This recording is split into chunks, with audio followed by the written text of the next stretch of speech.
Do you notice the world falling apart? Are you tired of the lies and deception? If so, then welcome to my channel, where we expose the lies and uncover the truth, helping you get ready for what's coming in the world and helping you get prepared now. Welcome to All Day, Everyday Preparedness.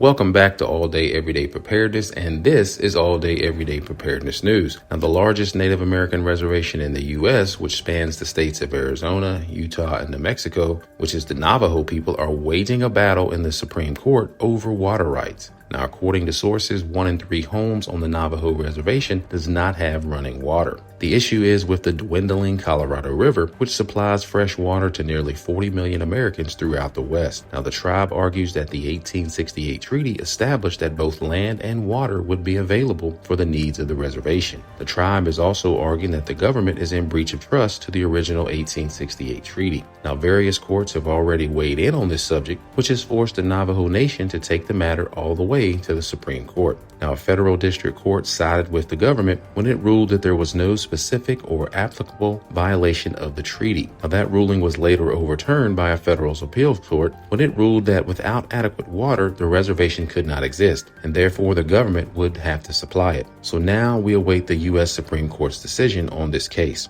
But what do you guys think as far as what you've heard so far? Let me know in the comments. Are the Navajo correct, wanting what was promised to them and their ancestors back in 1868? Or is the government right for not being able to uphold their end of the bargain? Or is this situation more complicated than that? Let me know what you think in the comments. Obviously, if the government honors the 1868 treaty and diverts more water from the Colorado River, there will be less water for people in other areas that rely on that water too. So this looks like, in my opinion, that it's going to come down to whether the government does make it right and honor their obligation to the Navajo people, which in turn will affect others living in the area, or does the government neglect their obligation to the Navajo Nation, which will help the neighboring states but continue to be detrimental and a burden to those living on the reservation. In my opinion, it doesn't look like there's going to be any winners in this situation once the Supreme Court rules, but let me know what you think in the comments.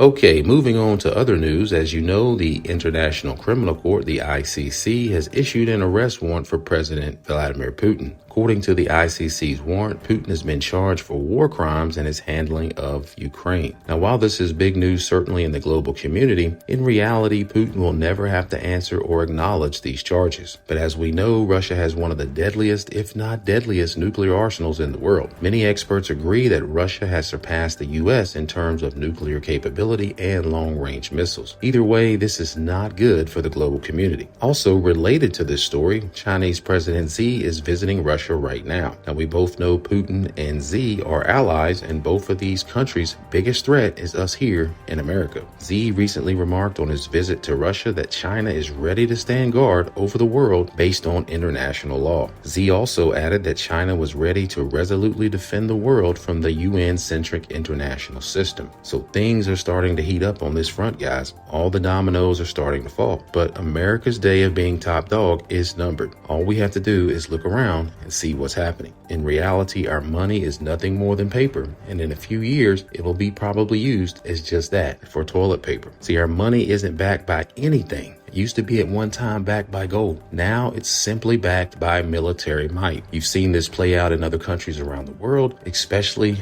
with Libya back when Obama was in office. If you really look at that story, you'll see that the leader there, again, not saying he was a great guy, but he was trying to unite all of Africa and get off the US dollar and create their own monetary system. Then he was taken out. So again, there comes the military might. Now, many countries, as you see, and more nations are moving away from the dollar and starting to use either the Russian ruble, the Chinese yuan, or even their own currency when it comes to buying oil or other goods and services. All of these things are happening little by little. So that's why it's important to get prepared and get the things that you need right now while you still can afford them. So we don't know exactly what the future will look like, but one thing that I can be assured of, the future does not look good, especially for the long term. Well, guys, that's going to wrap up this video. Make sure that you leave me some comments and let me know what you think. Also, make sure you hit the like button. Make sure that you share this video and subscribe to the channel if you're new. But again, I want to thank you guys for watching. Continue to prepare, and as always, be blessed.